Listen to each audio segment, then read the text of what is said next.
जी हाँ फ्रेंड्स, स्वागत है सभी का हमारे अप्लाइड साइंस सोल्यूशन के यूट्यूब चैनल पर। आज हम देखेंगे 7, 8, 9, 10 दिसंबर 2020 के इंपॉर्टेंट करंट अफेयर।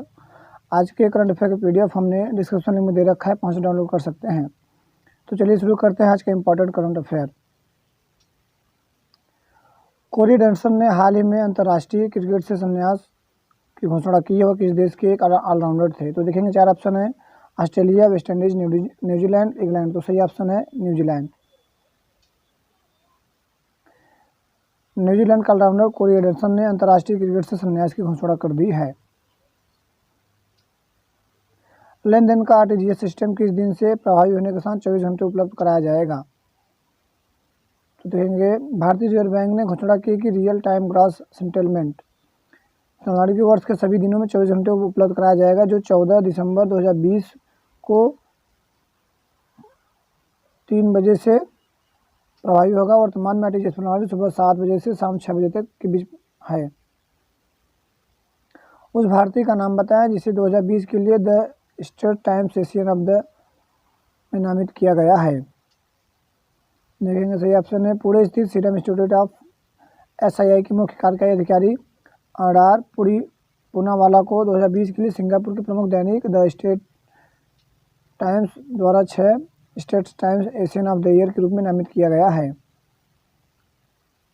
हाल ही में चंद्रमा पर अपना झंडा फहराने वाला कौन सा देश अमेरिका के बाद एकमात्र दूसरा देश बन गया? तो सही ऑप्शन चीन है। चीन दुनिया का दूसरा ऐसा देश बन गया जिसने चांद की सतह पर अपना राष्ट्रीय ध्वज फहराया है। इससे पहले उपलब्धि केवल संयुक्त राज्य अमेरिका द्वारा हासिल की गई थी, जब उसने 1969 में अपोलो मिशन द्वारा चंद्रमा पर अपना झंडा लगाया था। Real time gross settlement RTGS प्रणाली किस अधिनियम द्वारा शासित है? देखेंगे सही ऑप्शन है आरटीजीएस को आरटीजीएस सिस्टम रेगुलेशन 2013 द्वारा नियंत्रित किया जाना जारी रहेगा। उस स्पेस टेक स्टार्टअप का नाम बताएं जिसने इसरो के साथ polar satellite launch vehicle PSLV rocket पर अपना पहला रिमोट सेंसिंग सैटेलाइट द्वारा लॉन्च करने के लिए एक समझौते पर हस्ताक्षर किए हैं। तो सही ऑप्शन है पिक्सकेल।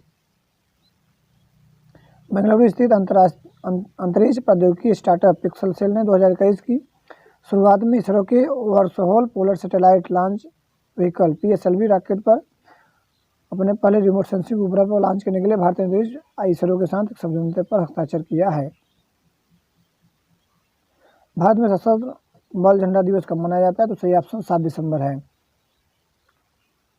भारत में सशस्त्र सेना झंडा दिवस 7 दिसंबर 1949 को भारत में सैनिकों के नाविकों और वायु सैनिकों के सम्मान के रूप में प्रतिवर्ष मनाया जाता है। बांग्लादेश ने हाल ही में 1971 में अपनी स्वतंत्रता के बाद किस देश के साथ अपना पहला अधिमान्य व्यापार समझौता पीटीए पर हस्ताक्षर किया है? तो सही ऑप्शन भूटान है। बांग्लादेश ने भूटान के साथ अपने पहले अधिमान्य व्यापार समझौते पीटीए पर हस्ताक्षर किए हैं। रवि पटवर्धक जिनका हाल ही में निधन हो गया, वह किस फिल्म उद्योग के प्रसिद्ध अभिनेता थे? तो सही ऑप्शन है मराठी। मराठी मनोरंजन उद्योग में एक लोकप्रिय चेहरा रवि पर्यटक का निधन एक बड़े दिल दौरे के से पीड़ित होने से बाद हुआ।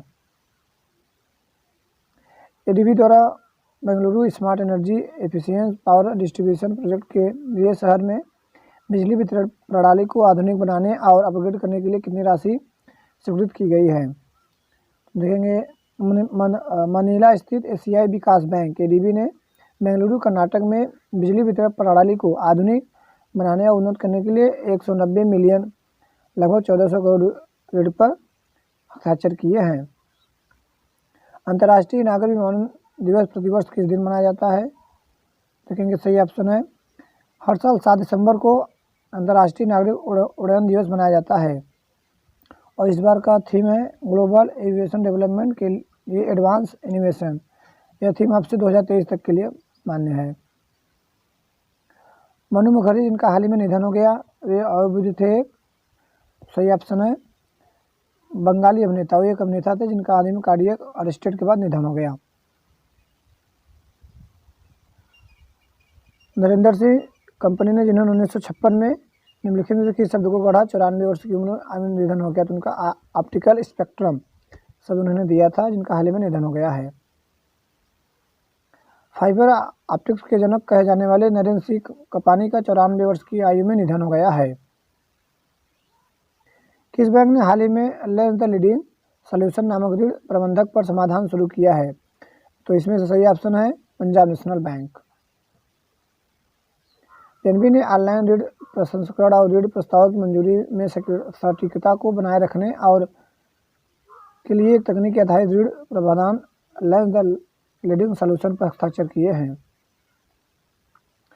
नवीनतम एमपीसी बैठक के बाद आरबीआई के अनुसार वर्ष 2020-21 के लिए भारत की अनुमानित जीडीपी कितनी है? तो सही ऑप्शन है -7.7% होने की भविष्यवाणी की है एमपीसी ने।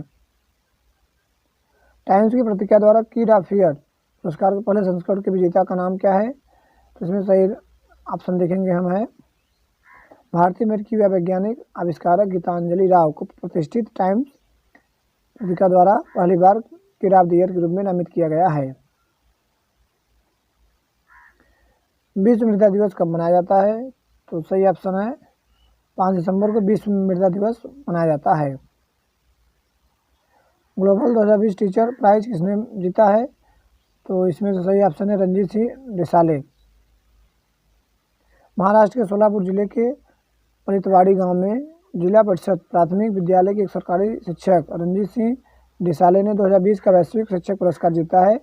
इस पुरस्कार में $1 मिलियन पुरस्कार मिलेगा। अंतर्राष्ट्रीय स्वयंसेवक दिवस आईवीपी के रूप में किस दिन मनाया जाता है? तो देखेंगे सही ऑप्शन है अंतर्राष्ट्रीय स्वयंसेवक दिवस आईवीडी, जिसे आर्थिक और सामाजिक विकास के लिए अंतर्राष्ट्रीय स्वयंसेवक दिवस भी कहा जाता है।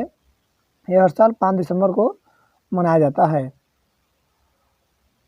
भारतीय नौसेना आईएन ने हाल ही में पूर्वी हिंदी महासागर आईओआर में किस देश के साथ पायलट अभ्यास किया है? तो सही ऑप्शन रूस है। इंडियन नेवी और रेडिएशन फेडरेशन नेवी पूर्वी हिंद महासागर क्षेत्र आईओआर में 4 से 5 दिसंबर 2020 तक पैसेज एक्सरसाइज कर रहे हैं। विश्व मृदा दिवस 2020 का विषय क्या है? तो इसमें से पहला ऑप्शन है मिट्टी जिंदा सुरक्षित मिट्टी जैव विविधता रखें। 2020 की थीम है जल्दी मिट्टी जिंदा करो, मिट्टी की जैव विविधता की रक्षा करो। दिनेश्वर शर्मा का निधन हो गया, वह किस यूटी के प्रशासक के रूप में सेवारत थे? तो सही ऑप्शन है लक्षद्वीप। लक्षद्वीप के प्रशासक दिनेश्वर शर्मा जो 2017 में जम्मू और कश्मीर के पूर्व वार्ताकार थे, जिनका निधन हो गया है। किस बैंक ने हाल ही में रूपी और वीजा के साथ एमएसएमईएस micro small and medium enterprises के लिए रूपी बिजनेस क्रेडिट कार्ड लॉन्च के लिए साझेदारी की है? तो इसमें से सही ऑप्शन है एक्सिस बैंक ने बिजनेस क्रेडिट कार्ड लॉन्च किया है।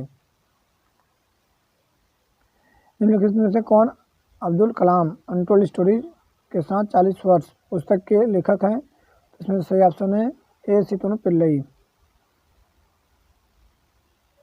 भारत के उपराष्ट्रपति एम के वेंकैया नायडू ने भारत के पूर्व राष्ट्रपति डॉक्टर एपीजे अब्दुल कलाम के जीवन पर एक किताब अब्दुल कलाम अनटोल्ड स्टोरी के साथ 40 साल शीर्षक विमोचन किया। इस पुस्तक का लेखक डॉक्टर पिल्लई ने किया है।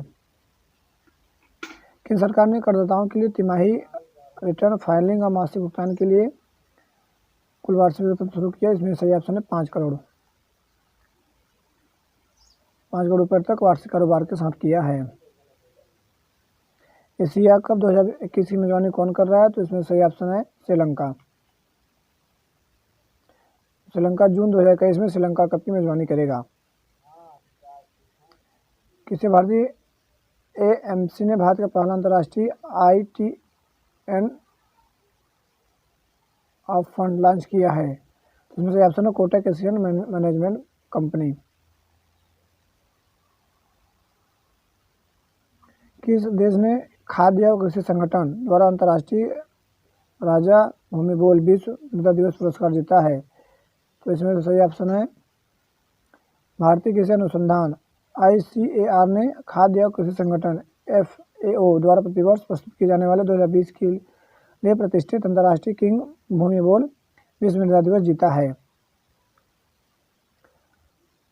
2020 के विजेता का नाम सखीर प्रिंस कौन है? तो इसमें सही ऑप्शन है सर्जियो पेरेक ने 6 दिसंबर को बहरीन इंटरनेशनल सर्किट में आयोजित 6 दिसंबर को आयोजित दिवस जीत लिया है। मोबाइल पेमेंट आई मोबाइल पे किस बैंक द्वारा लॉन्च किया गया है? तो इसमें सही ऑप्शन है आईसीआई बैंक ने किसी भी बैंक के ग्राहकों को भुगतान और बैंकिंग सेवा प्रदान करने के लिए आई मोबाइल पे नामक एक मोबाइल भुगतान ऐप का नया संस्करण लॉन्च किया है। उस पहले खिलाड़ी का नाम बताएं जिन्होंने हाल ही में 2020 साखिर ग्राफ्टिक्स में फार्मूला 2 की रेस जीती है। तो सही ऑप्शन है Jehan Daruwalla.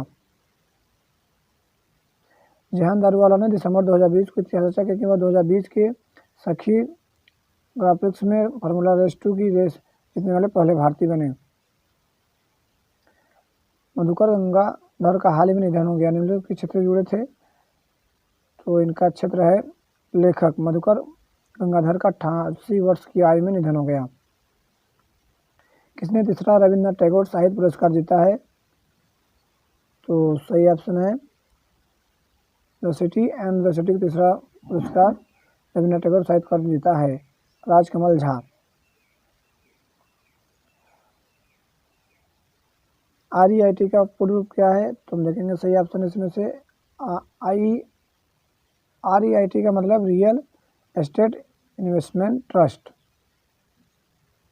Thank for watching friend, have a good day. अगर आपको चैनल अच्छा लगे तो लाइक से सब्सक्राइब जरूर कीजिएगा। Thank you.